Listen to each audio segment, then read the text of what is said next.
தந்தை, மகன், தூய ஆவியாரின் பெயராலே ஆமென். இயேசு கிறிஸ்து நம்பிமிக்க சகோதர சகோதரிகளை உங்கள் அனைவருக்கும் கிறிஸ்து இயேசுவின் அன்பு நல்ல வணக்கத்தை தெரிவித்துக் கொள்கின்றேன். இந்த நற்செய்திப்பாகமானது யோவான் நற்செய்தி 17ஆம் அதிகாரம் 11 முதல் 19 வரை வாக்கியங்கள். குறிப்பாக 15வது வாக்கியம். அவர்களை உலகில் இருந்து எடுத்துவிட வேண்டும் என்று நான் வேண்டவில்லை, தீயோனிடமிருந்து அவர்களை காத்துள்ள வேண்டும் என்று வேண்டுகின்றேன். நாம் பார்க்கின்றோம், இயேசு சொல்ற வார்த்தை, இந்த மக்களை தீமையிலிருந்தும் தீய சக்தியிலிருந்து நீ காத்து வேண்டும், அவர்களை இந்த உலகத்திலிருந்து எடுத்துவிட வேண்டாம். என்ன காரணங்கள்? இந்த காலகட்டத்தில் நம்முடைய மக்கள் ஏமாற்றம் கிடைத்தவுடனே தற்கொலைக்கு போய்விடுகிறார்கள்.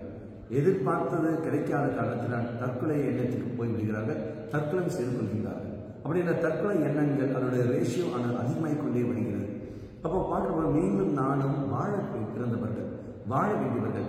இந்த ஏமாற்றங்கள், இந்த தடைகள், இந்த எதிர்பார்ப்பு கிடைக்காத சமயத்துல எல்லாம் இது எல்லாமே நமக்கு ஒரு புதிய வழியை நம்ம காட்டுமே ஒழிய நம்மை முடங்கி வைக்காது.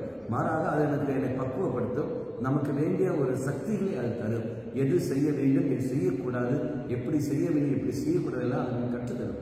அப்போ நாம் வாழ பிறந்தவனாக அந்த காரணத்தினால் இது தெய்வம் நமக்காக அந்த மன்றாடுகின்றார். என்னவென்று, ஆண்டவரே இவர்களை இந்த உலகத்தில் வையுங்கள், இந்த பிரச்சனைகள் மத்தியில் வாழ்கிற சமயத்தில் அவர்கள் சக்தியை கொடுங்கள் என்று சொல்லி நமக்காக மன்றாடுகின்றார். நாம் புரிந்து கொள்ள வேண்டிய ஒரு சத்தியம் என்னவென்றால், தெய்வம் தற்கொலையை விரும்புவதில்லை. தற்கொலை எண்ணம் ஆனது பிசாசை செய்யும்.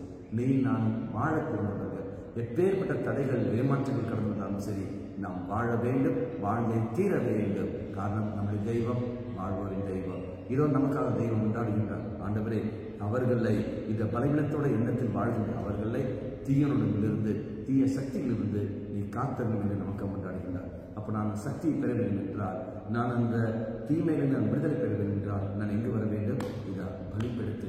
எனக்காக பரிந்துரைக்கிற தெய்வம், எனக்காக பலியான தெய்வம், எனக்காக சிலுவையில் மரித்த தெய்வம், இன்று எனக்காக உயிர்த்து எனக்காக வாழ்ந்திருக்கிற தெய்வம். அந்த இறைவனை நான் சொந்தமாக்குற போது, நற்கருணை வழியாக நான் சொந்தமாக்குற சமயத்தில் நிச்சயமாக இந்த தற்கொலை எண்ணங்கள் நம்மை விட்டு போய்விடும். எப்பேற்பட்ட நெருக்கடி இருந்தாலும் சரி, நீ நானும் வாழ்ந்தே தீருவோம். கண்களை இருக்கிறோம். நல்லவனாகி தெய்வமே, நாங்கள் வாழ பிறந்தவர்கள் என்ற உணர்வை எங்களுக்கு தந்தரும். எப்பேற்பட்ட நிலை வந்தாலும் சரி, நாங்கள் வாழ்ந்தே தீர்வோம் என்பது என்று உறுதியோடு இருக்க கிருபை தந்துள்ளோம்.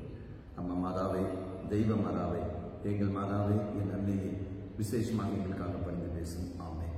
தந்தை, மகன், தூய ஆவியாரின் பெயராலே ஆமென்.